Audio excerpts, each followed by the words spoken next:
यूं ही नहीं मैं बन जाता हूं। कुदरत के कोने कोने से खूबियां खोज लाता हूं। गुणवत्ता की गहराइयों का गोताखोर हूं मैं। यूं ही नहीं मैं रजनीगंधा बन जाता हूं। यमुना की सफाई, फिर सीएजी रिपोर्ट और अब बीजेपी दिल्ली में वो करने वाली है जिससे केजरीवाल को जोरदार करंट लगने की गारंटी है। केजरीवाल की भी एक गारंटी है कि उनकी और उनकी पार्टी की पॉलिटिक्स नहीं बदलेगी। दिल्ली में सब कुछ बदल रहा है, लेकिन आम आदमी पार्टी की पॉलिटिक्स नहीं बदल रही। आम आदमी पार्टी सरकार में रहते हुए भी शोर मचाती थी, अब विपक्ष में भी हल्ला कर रही है। 3 दिन के निलंबन के बाद आज आम आदमी पार्टी के विधायक सदन में लौटे तो हंगामे की स्क्रिप्ट ऐसा लगा पहले से लिख कर लाए थे। लेकिन आज आम आदमी पार्टी के विधायकों के साथ वो हुआ जो शायद ही किसी ने सोचा था। सबसे पहले दिल्ली विधानसभा में हुए हंगामे की कुछ तस्वीरें देखिए। कैसे आम आदमी पार्टी के विधायकों पर बीजेपी ने आरोप लगाया कि सदन को इन लोगों ने मच्छी बाजार बना दिया। फिर आपको दिखाऊंगा कि हंगामा काट रही पूर्व सीएम आतिशी की विधानसभा अध्यक्ष से कैसे विधानसभा अध्यक्ष ने क्लास लगाई और आगे दिल्ली में क्या बड़ा होने वाला है।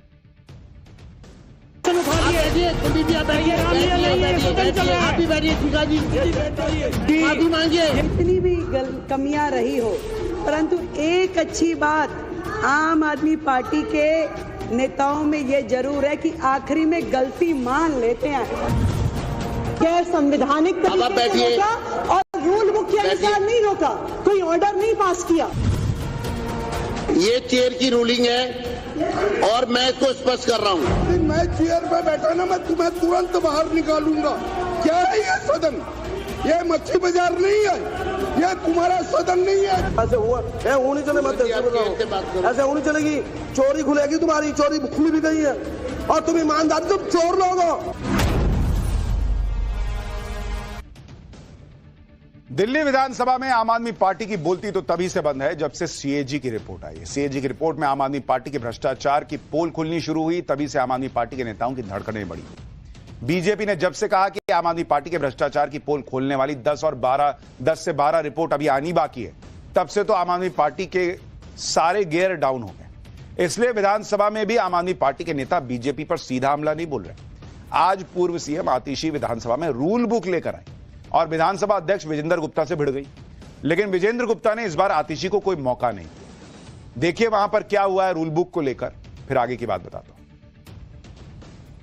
बुक के अनुसार सदन की परिसर की परिभाषा में नहीं आता।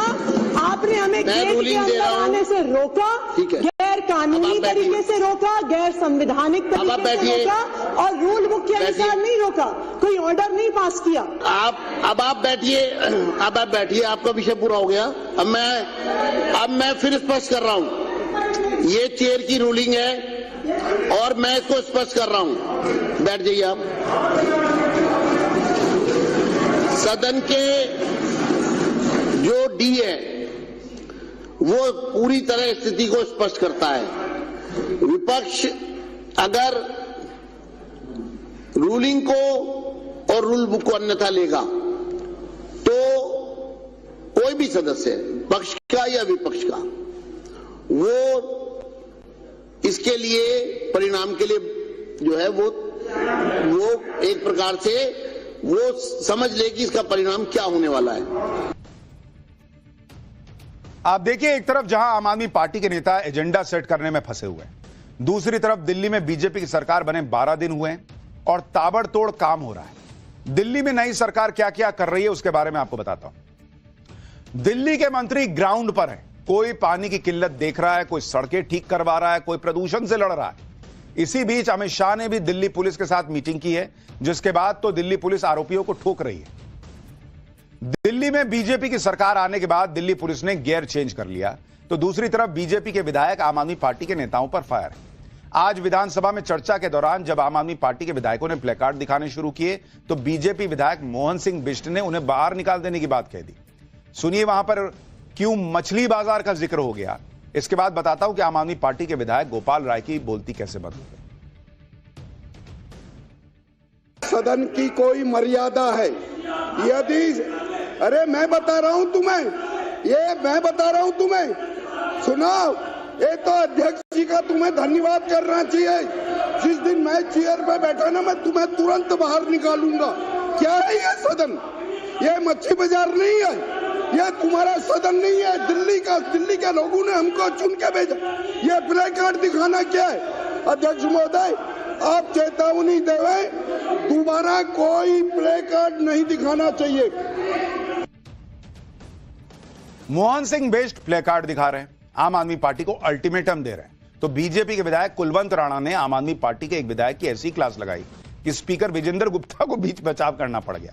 विपक्षी विधायकों के टोकने पर कुलवंत सिंह राणा इतने भड़क गए कि बीजेपी विधायकों और आम आदमी पार्टी विधायकों के बीच जमकर तू मैं हो गई। दिल्ली विधानसभा में क्या हुआ देखिए जरा। ऐसे हुआ है, होनी चले मत ऐसे होनी चलेगी। चोरी खुलेगी, तुम्हारी चोरी खुली भी गई है। और तुम ईमानदार, तुम चोर लोग हो, चोरी से आए थे तुम लोग। तुम ईमानदार हो, बोलते रहे बेशक। इसने हूं कैसे बोली? इसकी हिम्मत कैसे हुई बोलने की? इसकी हिम्मत कैसे हुई बोलने की? इसकी हिम्मत कैसे मेरे पास हूं करने की? कल का बच्चा मेरे से हूं कर रहा है। वक्तव्य जारी रखिए। अनुशासन का पालन करना। अरे तू छेड़ रहा है, पालन करना। विधानसभा में आम आदमी पार्टी आरोप लगाने लगी कि उन्हें विधानसभा में बोलने नहीं दिया जाता। लेकिन गोपाल राय को देखिए, विधानसभा अध्यक्ष ने टाइम खत्म होने की घंटी बजाई तो वो बोलते हुए रुक गए और बार बार कहने लगे, कहने पर भी नहीं बोले। विधानसभा स्पीकर की घंटी के बाद गोपाल राय की बोलती क्यों बंद हो गई वो देखिए। 2022 की रिपोर्ट है इस पटल के अंदर। 2022 के बाद से लगातार सरकार ने काम किया। मैं आपको बताना चाहता हूं,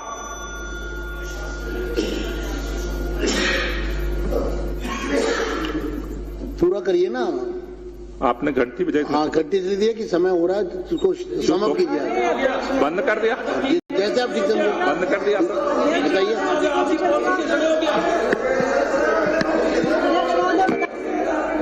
नहीं बोलना आपको नहीं बोलना गोपाल राय जी।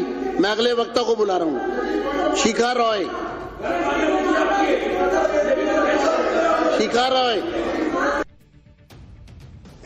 यानी घंटी की ट्रिंग ट्रिंग सुन के रुक गए। स्पीकर कह रहे हैं भाई कि अरे बात तो कंप्लीट कर लीजिए गोपाल राय जी। नहीं, अब मैं बोलूंगा ही नहीं, घंटी बज। आपको याद होगा रेखा गुप्ता ने सीएम पद की शपथ भी नहीं ली थी। तभी से आम आदमी पार्टी एक ही रट लगाए हुए है कि 2500 रुपया कब देंगे महिलाओं को, 2500 रुपया कब देंगे महिलाओं को। पूर्व सीएम आतिशी तो रोज कैमरे पर यही सवाल पूछ रही। मतलब जितनी जल्दी आम आदमी पार्टी को है उतनी जल्दी तो दिल्ली की महिलाओं को भी नहीं है। लेकिन चल रहा है मामला। खुद पंजाब में नहीं दे रहे हैं, यहां हंगामा रोज कर रहा है। दिल्ली वालों को पता है कि पीएम मोदी जो गारंटी देते हैं उस गारंटी को पूरा होने की भी गारंटी देते हैं, क्योंकि पीएम मोदी आंख बंद करके कोई वादा नहीं करते। वही वादा करते हैं जो पूरा हो सके। और पीएम मोदी ने कहा है कि दिल्ली में महिलाओं को 2500 मिलेंगे, तो यह वादा भी पूरा होगा। पीएम मोदी ने गारंटी दी तो वो गारंटी पूरी ना हो, ऐसा कैसे हो सकता है? इसलिए अब खबर है कि 8 मार्च को महिला दिवस के मौके पर दिल्ली सरकार महिला सम्मान योजना का रजिस्ट्रेशन शुरू करने वाली है। इसके बाद दिल्ली में इस योजना के लिए पात्र महिला लाभार्थियों की सूची तैयार की जाएगी। रिपोर्ट्स के मुताबिक 2500 रुपए की सम्मान राशि आर्थिक रूप से कमजोर वर्ग की महिलाओं के बैंक खातों में सीधे ट्रांसफर होगी। इस योजना से जुड़ी प्रक्रिया करीब 1.5 महीने में पूरी कर ली जाएगी, जिसके बाद दिल्ली की महिलाओं को इसका लाभ मिलना शुरू हो जाएगा। रिपोर्ट्स के मुताबिक बीजेपी ने दिल्ली में महिला समृद्धि योजना का रिव्यू किया है, ताकि इसका लाभ सिर्फ उन महिलाओं को मिल सके जो डिजर्व करती हैं, जिन्हें वाकई में जरूरत है। लेकिन आम आदमी पार्टी को चैन नहीं आ रहा। पूर्व सीएम आतिशी अभी भी कह रही हैं कि बीजेपी दिल्ली की महिलाओं को 2500 रुपए नहीं देगी। सुनिए एक बार। जैसे ही सदन में हमने 2500 रुपए का मुद्दा उठाया, तुरंत भारतीय जनता पार्टी के अध्यक्ष तिलमिला उठे, भारतीय जनता पार्टी के विधायक तिलमिला उठे, हमारे माइक बंद कर दिए, हमें बाहर फेंक दिया गया। ये क्या दिखा रहा है? भारतीय जनता पार्टी का दिल्ली की महिलाओं को 2500 रुपए महीने देने का कोई इरादा नहीं है। तो अगर ये सदन के अंदर रहते तो 2500 रुपया मिल जाता। इनको सदन से बाहर कर दिया तो नहीं मिलेगा। अपने इरादों को हकीकत में बदलने के लिए बीजेपी कोई जल्दबाजी नहीं कर रही। प्लानिंग ऐसी है कि सिर्फ जरूरतमंद महिलाओं को ही योजना का लाभ पहुंचे। जानकारी के मुताबिक सरकारी नौकरी करने वाली महिलाओं को स्कीम का लाभ नहीं मिलेगा। वो महिलाएं जो इनकम टैक्स का रिटर्न दाखिल करती हैं उन्हें भी हो सकता है इसका लाभ न मिले। जो महिलाएं पेंशन का लाभ ले रही हैं उनको भी स्कीम का लाभ नहीं दिया जाएगा। यानी पीएम मोदी ने दिल्ली की महिलाओं से जो वादा किया था वो पूरा होगा, लेकिन जिन महिलाओं को जरूरत नहीं है, जो महिलाएं आर्थिक रूप से सशक्त हैं, उनको जो है वो पैसे नहीं बांटे जाएंगे। यही मॉडल है प्रधानमंत्री मोदी का। एक तो है कि भाई आप सबको बोल दीजिए, जिसको जरूरत है नहीं है सबके अकाउंट में डालेंगे, लेकिन फिर वो पैसा कहां से आएगा?